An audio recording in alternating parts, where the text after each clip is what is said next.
In this example, we're going to determine if functions are odd or even, and what it means to be odd or even. For a function to be even, it must satisfy this condition here, that the function evaluated at the opposite of x is equal to the function itself evaluated at x. Okay, so what that means is over here I have a parabola. Okay, this actually is a fourth degree function. It looks like a parabola, but it's this fourth degree function. And it is symmetric to the y-axis. You'll notice that if you put the point number 1 in, you'll get this value out. And if you put the point number -1 in, you'll get this value out. They're the same. It's the same distance from here down to here and up as it is to this same point right over here and here. So that's what it means to be an even function, is that it is symmetric to the y-axis. All right, now how to see that algebraically though? What we need to do is show this. We need to show this is true.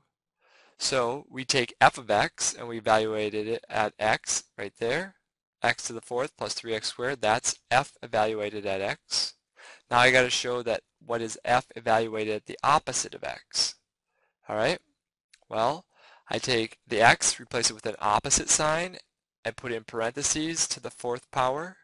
I add it to 3 times the opposite of x, again put in parentheses, raised to the second power, and now evaluate this out. Negative x to the fourth power. Well, negative to any even power is always a positive, and then negative to an even power is always a positive.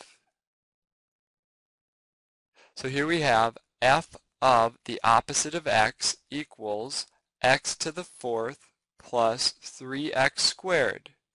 Now this function evaluated at opposite x is the same as this function evaluated just at x.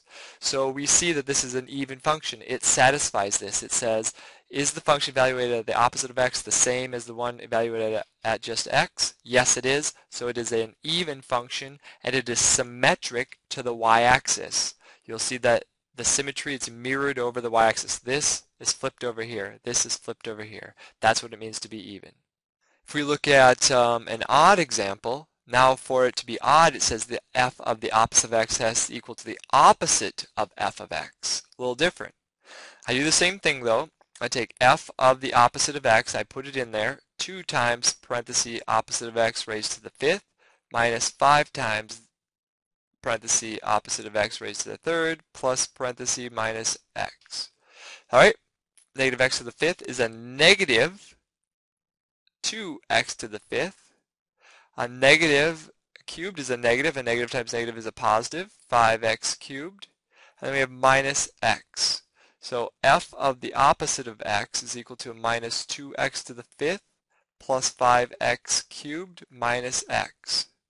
And now what I want to do is see is this function right here, f of opposite of x, is it the opposite of the original function?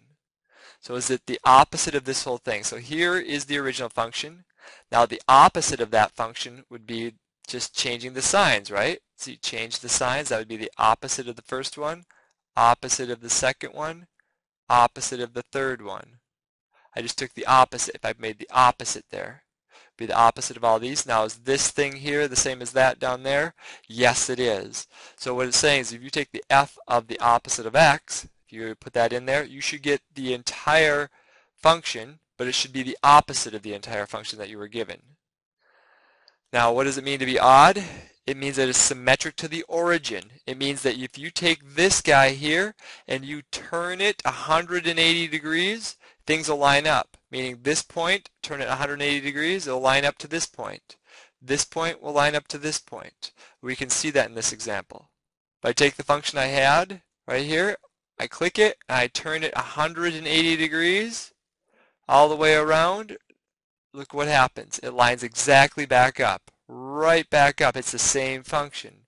So that's what it means to be an odd function, is that you can rotate it 180 degrees and it'll be the same function around the origin.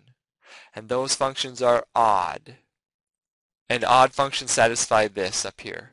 They satisfy that the f of the opposite of x is equal to the opposite of f of x. So when you evaluate this out, it has to be the opposite of this function here.